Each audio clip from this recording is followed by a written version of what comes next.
In this video, we will see how to grow brinjals from seeds in our gardens. Hi, this is Aparna. Welcome to Aparna's Green Garden.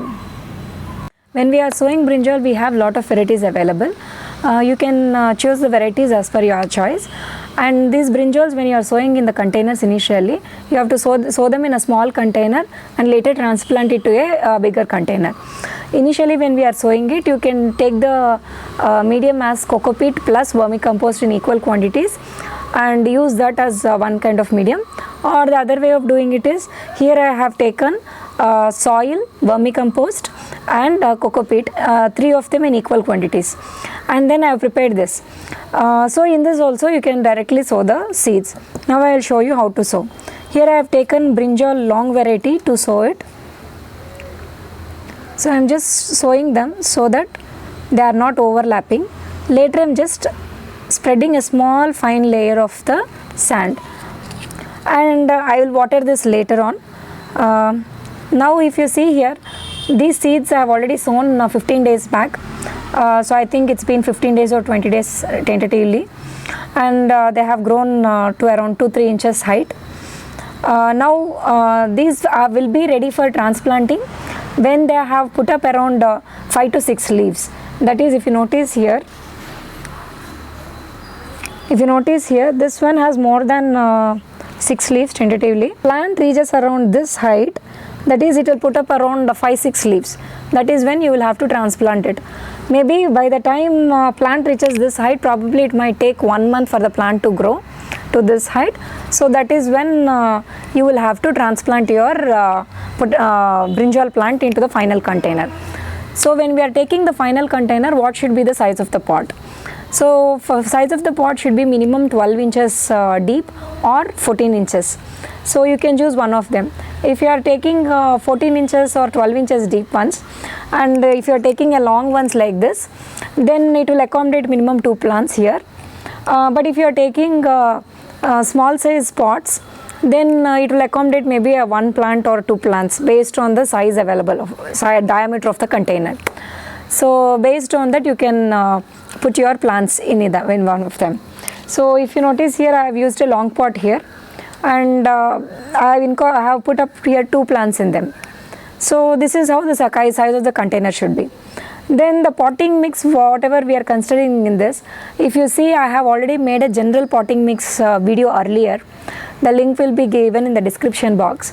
You can use that kind of potting mix for your containers where the brinjal plant is transplanted, or you can skip the sand part in that. If you don't have a sand, you can just take vermicompost, coco peat and normal garden soil in 3 equal parts, and then transplant your plants. This is how you'll have to transplant. Currently I don't have that size of brinjal plants here with me, so I am not able to show it. Probably when I am doing this, when I am taking the updates of this plant, then I will be showing a short video wherein I have done the different stages of that.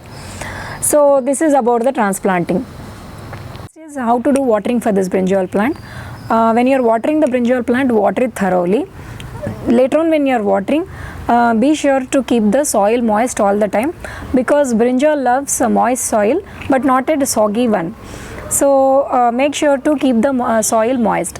When in summer seasons, you can water it twice a day if the topsoil has become too dry.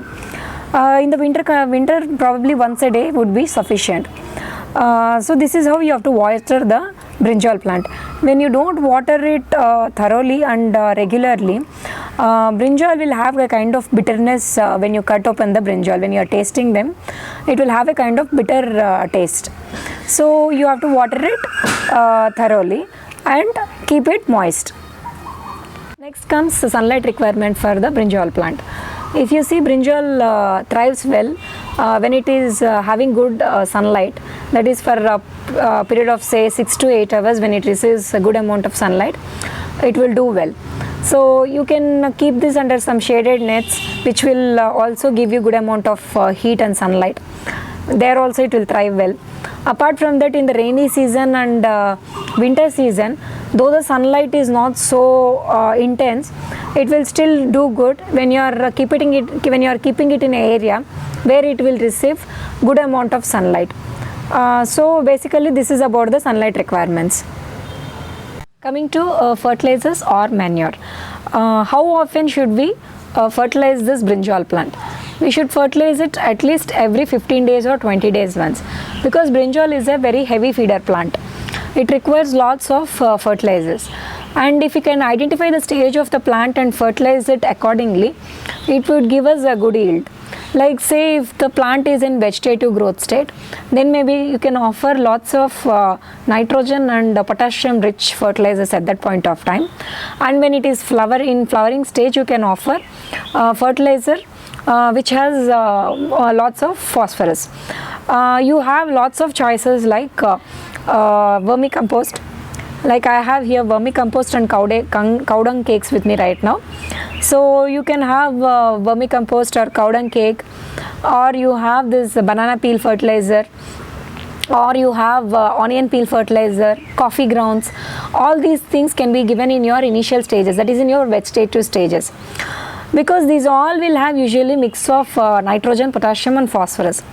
Later on, when it is in blooming stage, that is when it starts flowering, you will have to offer it more amount of phosphorus. That is, you can give it then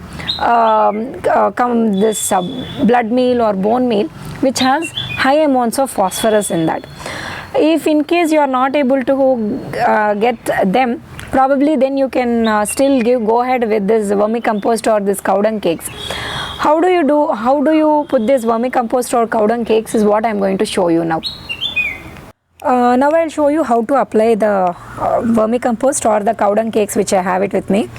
So when you are applying, all you have to do is just rake the soil little bit. Do not rake it too much, because the roots would have grown so extensively, you will damage the root system here. I will take a handful or two and just sprinkle over my soil and just cover back with the soil again. So this is how you will have to do fertilizing.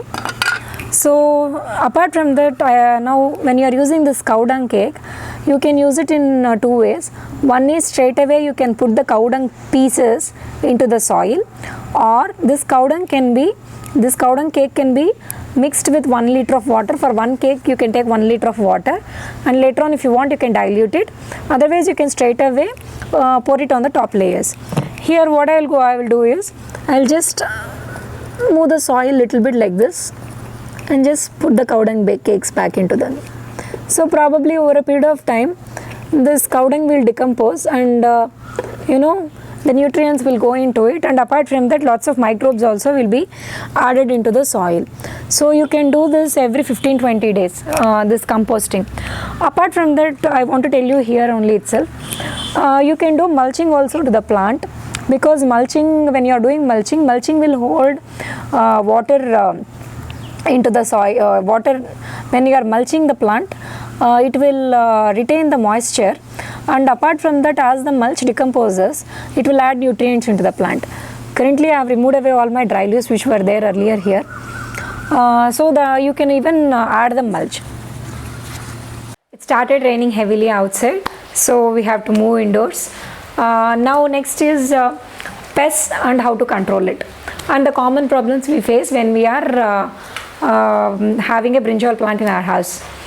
So the thing is pests. When we say pests, we have trouble with ants, aphids, mealybugs, or fruit borers or stem borers, which will create havoc on our plants. So coming to mealybugs, aphids, all these things, we have earlier also talked that if we spray neem oil mixed with water and soap solution, we can control them. So try them. So like they say, prevention is better than the cure. As you start growing the plant, from the initial stages itself, that is after you transplant, start applying neem oil solution on it at least every 15 days or 20 days, so that you don't have these difficulties in the later stages. Next is this fruit borers. For the fruit borers, that is sometimes when you cut the brinjals, you will notice there are some insects inside that. For them also you can use the same treatment. Apart from that, the other common problems we notice is flower dropping off.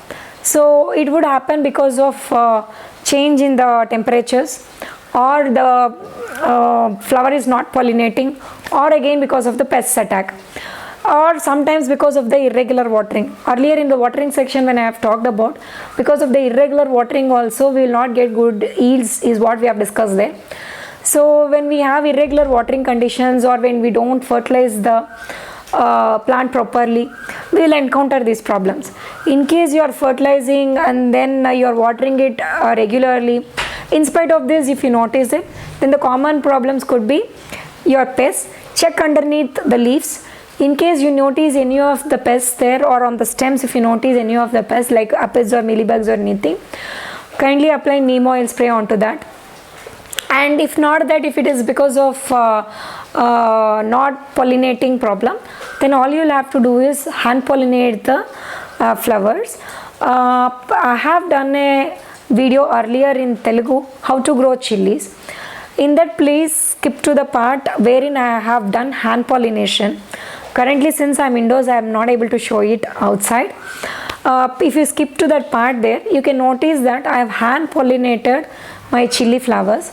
A similar manner have to be followed here also for the brinjal flowers. All you have to do is just gently tap on the brinjal flowers. So it's like you are creating the scenario of bees sitting on your flowers, because of which the male and females will combine, that is they pollinate and they form fruits. That is what will happen. So this is all about the pests and its solutions and the common problems we face when we grow the brinjal plant. So next important thing is when to harvest the brinjal plant. If you notice, when the brinjal plant appears glossy, that is when you will have to cut down the brinjal fruits from your plant, because the longer you wait in order to cut down from the plant, it will form seeds inside it. Then you will not have a good yield in your plant. So it is better to cut them down when the brinjal is tender. That is, it is better to harvest the brinjals when they are tender and glossy. So this is a small tip you will have to remember. I have covered all the topic. I have covered all the points. When I have grown my brinjal plant, the problems I faced and everything. In case you have any other problems, please write down in our comment section below. I'll answer to them. So until the next video, stay safe, take care. Try growing brinjal plant in your home. All it takes is maybe roughly around 80 days to 120 days, and it's very simple. Please do try at your home.